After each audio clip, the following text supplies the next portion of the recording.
Praise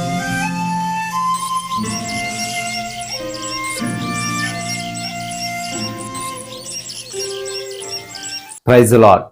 పరిశుద్ధుడైన యేసుక్రీస్తు వారి నామంలో అందరికీ శుభాలు. ప్రభు యొక్క కృప మనతో హెచ్చుగా ఉన్నందువల్ల మరొక దివ్యమైన రోజును మనం చూడగలుగుతున్నాం. అందులో సందేహము లేదు.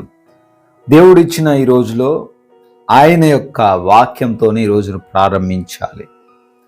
మనం వాక్యాన్ని చూసినట్లయితే నిర్గమకాండం 23వ అధ్యాయం 25వ వచనము, నీ దేవుడైన యెహోవానే సేవింపవలెను, అప్పుడు ఆయన నీ ఆహారమును నీ పానమును దీవించును, నేను నీ మధ్య నుండి రోగము తొలగించెదను. హల్లెలూయా. దేవాది దేవుడు ఈరోజు లేఖనాల ద్వారా చాలా క్లియర్గా మనతో మాట్లాడుతూ ఉన్నాడు. ఈ లోకంలో జీవిస్తున్న ప్రతి ఒక్కరికి ఆహారం, పానము, డ్రింకింగ్ వాటర్ కావచ్చు, కావలసిన నిత్య అవసరాలు అయితే ఏవైతే ఉన్నాయో అవన్నీ కంపల్సరీ. అవి లేకుండా ఒక మనిషి జీవించలేడు.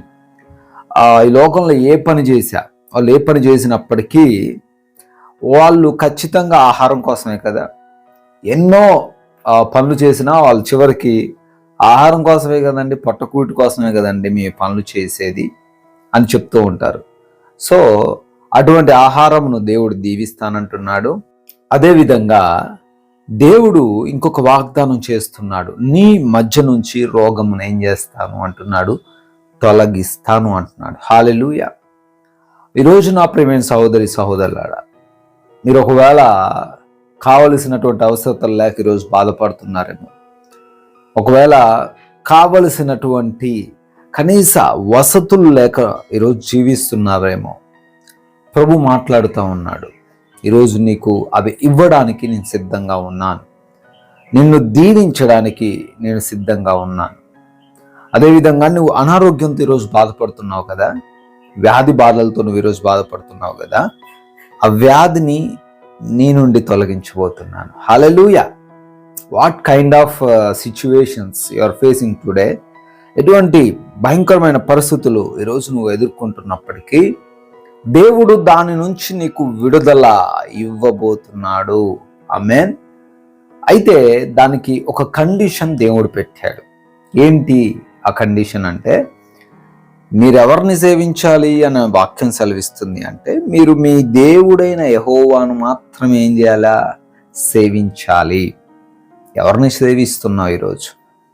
అదేంటంటే మేము ప్రతిరోజు చర్చికి వెళ్తున్నాం, వాక్యం చదువుతున్నాం, అందుకే కదా ఈ మెసేజ్ కూడా చూసేది, మేము దేవుని తప్ప ఎవరిని సేవించట్లేదు అని అనుకుంటున్నావేమో.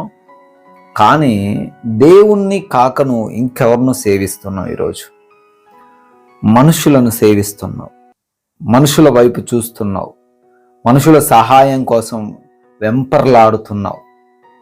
వాళ్ళు మాత్రమే నాకు సహాయం చేయగలరు అని అనుకుంటున్నావు. ఒక ధనాన్ని సేవిస్తున్న వారు కొంతమంది ఉంటారు, ధనాన్ని పూజిస్తున్నవారు, డబ్బెనక పరిగెడుతున్నావు.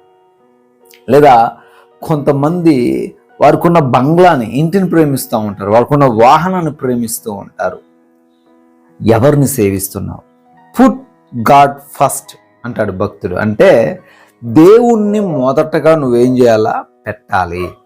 ఈరోజు నువ్వు దేవుణ్ణి మొదటగా పెట్టినట్లయితే దేవుణ్ణి మాత్రమే అని రాయబడి ఉంది. నీ దేవుడైన యెహోవాను మాత్రమే అని రాయబడి ఉంది. ఆయనతో పాటు ఇవన్నీ అని రాయబడలేదు. You have to worship the real God, real Christ. అప్పుడు మాత్రమే నీ జీవితంలో అద్భుతం చూస్తావు.